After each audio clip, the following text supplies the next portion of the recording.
This is Eddie Hearn, Matchroom Boxing. You are watching Sporting Icons. You don't need to be anywhere else. Okay, so yesterday, after the press conference with Oleksandr Usyk versus Anthony Joshua, the rematch in Saudi Arabia, I wasn't hearing too much feedback from it, either here on YouTube or over there on social media. But I wake up this morning and there seems to be quite a lot here on my YouTube channel in the comment section, and of course across social media, more so, which is that people are talking about how Anthony Joshua tried to have a staring contest with Oleksandr Usyk and lost it. I thought, okay, maybe, I don't know. And of course I watched Hatman's video as well, and who knows, maybe he's right. And if Anthony Joshua was trying to get Oleksandr Usyk to look away, then yes, certainly he lost that one.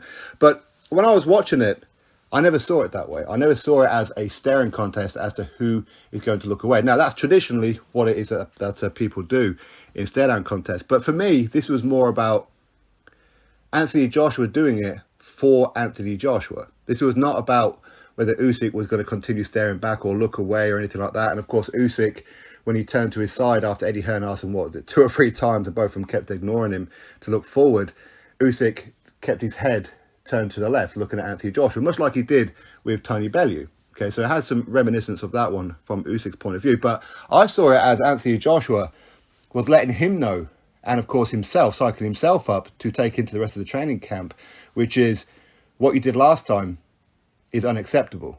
This time, come hell or fire, I'm coming for you. This time, you ain't getting away with it. Last time, I chose the wrong tactics. I know that. Now I know what I've got to do. And I'm going to do it, and you're going to see it. I'm going to fuck your world up. Whatever's going on over there in Ukraine ain't none of my business. Ain't my problem. That's your problem. Come fight night, I'm taking your head off. Ultimately, afterwards, hey, who knows? We'll both wave the Ukrainian flag together. But right now, this is you and me. This is about me getting revenge. This is about me getting vengeance on you. I'm coming for you.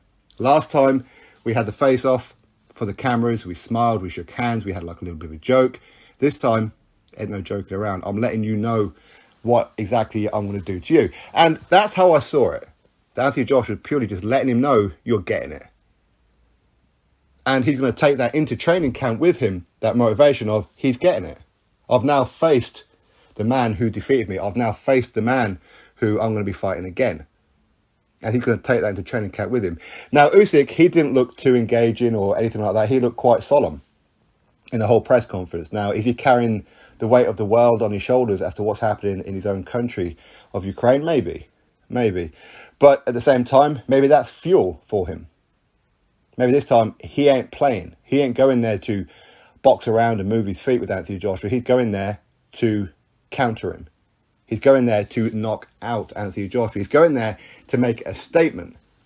He's going to look at Anthony Joshua as if Anthony Joshua is Russian. Now, that could work for Usyk. Of course it could work for Usyk, but it could backfire on him as well. Both of these guys are excellent counterpunchers. They are. And Usyk, quite clearly, he didn't like to the body. And I think Usyk will probably feel that Joshua is going to try and go to the body in this fight. So he's going to look to counter him over the top. But I think Anthony Joshua, listen, if he gets a chance to go to the body, go to the body, of course. If you hit the arms, the elbows, the torso, the backside, the nuts, whatever. Okay, you hit whatever is there. But I think Anthony Joshua, he does need to be careful. So if he's going to go into this fight with emotion, then he could walk onto something and it could be early doors for him. Ultimately, it could work if Anthony Joshua just goes at him from the first bell to try and get him out of there. It could work. He could get Usyk out of there, of course. But then he's got to leave himself open. Usyk will probably be looking for Joshua to do that just so he can counter that big left hook over the top. It's going to be interesting. But as I said before, listen, some of you might be right. Hatman might be right. I'm not discounting any of it. But honestly, how I saw it was, this is just Joshua in the face-off letting Usyk know we ain't playing. We ain't playing chess this time. This time, we're playing for keeps. But of course, afterwards, they did have another face-off in front of the Red Sea, where they did have a very, very brief stare down, and they did have a handshake. But I think that was just Joshua's one moment to let Usyk know, and to let himself know. This is war now. This ain't chess. This is war. This is for keeps. Someone's going to get carried out on this fight. Drop your thoughts below. Click thumbs up, subscribe. Catch you on the next video.